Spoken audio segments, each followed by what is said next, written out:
নমস্কাৰ, মোৰ নাম শ্ৰী ধ্ৰুৱজ্যোতি শইকীয়া। মই আজি কবি অমূল্য বৰুৱাদেৱৰ এটি কবিতা আবৃত্তি কৰিবলৈ ওলাইছোঁ। কবিতাৰ শিৰোনাম হৈছে কুকুৰ।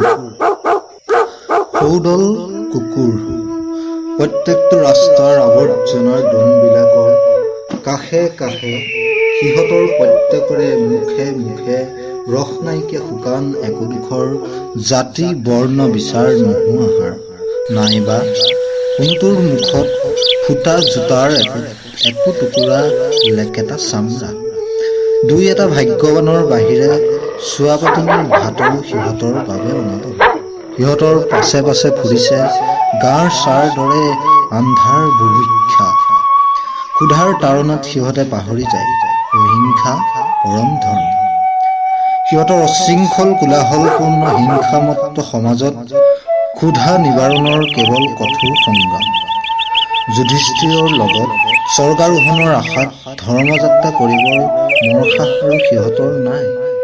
ক্ষুধাৰ তাৰণা, লোভৰ লেলাৱতী আৰু চোকা দাঁতৰ কুটকুটনিত নিৰহ হাড় আৰু লেকেটা চামৰাও হয় সিহঁতৰ বাবে সৰহ আৰু প্ৰটিনৰ দৰে কোমল।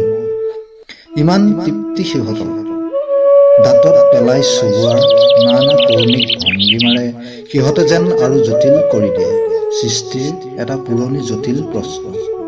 আমি কেৱল খাবৰ বাবে জীছোনে? আমি জীৱৰ বাবে খাইছো।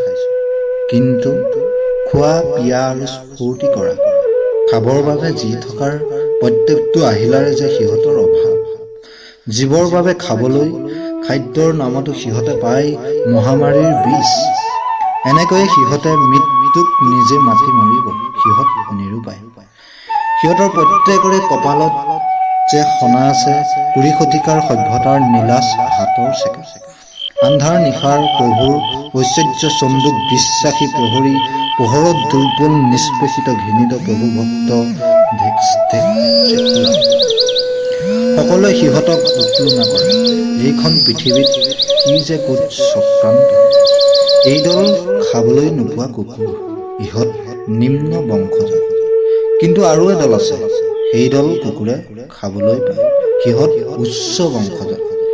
সেই দলৰ খাবলৈ পোৱাৰ সভ্যতাত গঢ়ি উঠিছে এই দলৰ খাবলৈ নোপোৱাৰ বৰ্বৰতা। দুই দলৰ নাম কুকুৰ।